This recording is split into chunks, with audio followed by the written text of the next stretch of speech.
प्यारे बच्चों, आप सबों के सामने जो आज डॉक्टर सर्वपल्ली राधाकृष्णन का जो इमेज लगा हुआ है, उन्हीं के यादों में हम लोग प्रत्येक साल 5 सितंबर को शिक्षक दिवस के रूप में मनाते हैं। और यह कार्य जो है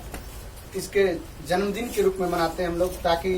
डॉक्टर सर्वपल्ली के राधाकृष्णन जी को हम लोग याद करें और उनके जीवन से कुछ सीख हमको मिले और हम लोग भी इनसे सीख करके अपने जीवन में और अपने से बड़ों और अपने से छोटों को इस तरह से आगे बढ़ने की और बढ़ाने की कोशिश करें, ताकि हमारा समाज एक अच्छा समाज बने। हम लोग समाज में रहते हैं, सामाजिक प्राणी है और हम लोग को बीच सामाजिक भेदभाव नहीं रखना चाहिए। सब भाई बहन आपस में मिल करके एक साथ हो करके सबों के जीवन के लिए खुशियां माननी चाहिए। उसी तरह इसी खुशी में हम लोग संलिप्त होकर के मिलजुल करके आज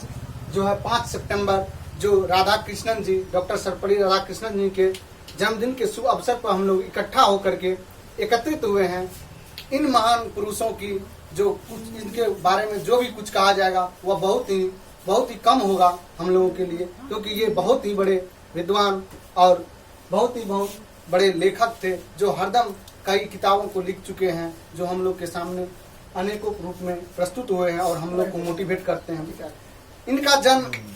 तमिलनाडु में जो है 5 सितंबर 1888 ईस्वी में हुआ था और इन्होंने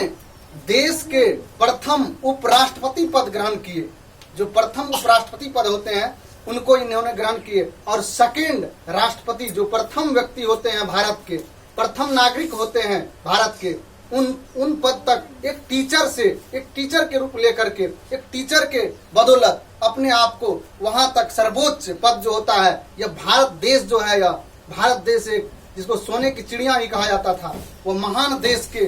यह जो सर्वोच्च आगे सर्वोच्च पद पर जाकर के बैठे। राजनीतिक जीवन, दार्शनिक जीवन, यानी कि इनके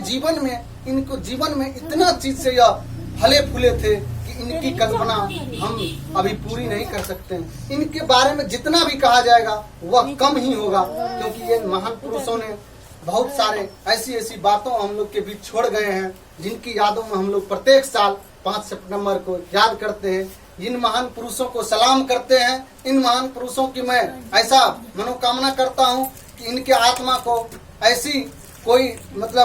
हमारे देश में ऐसी कोई आत्मा फिर से उत्पन्न ले कि इस तरह महान पुरुष के आत्मा को संतुष्टि मिले कि नहीं, मेरे देश में कुछ और भी अभी बाकी है और अभी उनको आगे से आगे ले जाने के लिए कोई और नया रूप निकल के आ गया है, जो देश को आगे की ओर ले चले और देश में शिक्षा की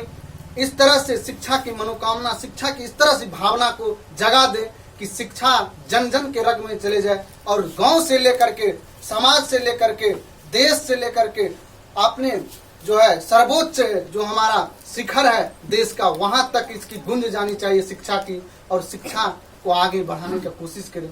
कहने की तो बहुत सारी बात है, लेकिन मैं अपने वाणी को विराम देता हूँ। जय हिंद, जय भारत।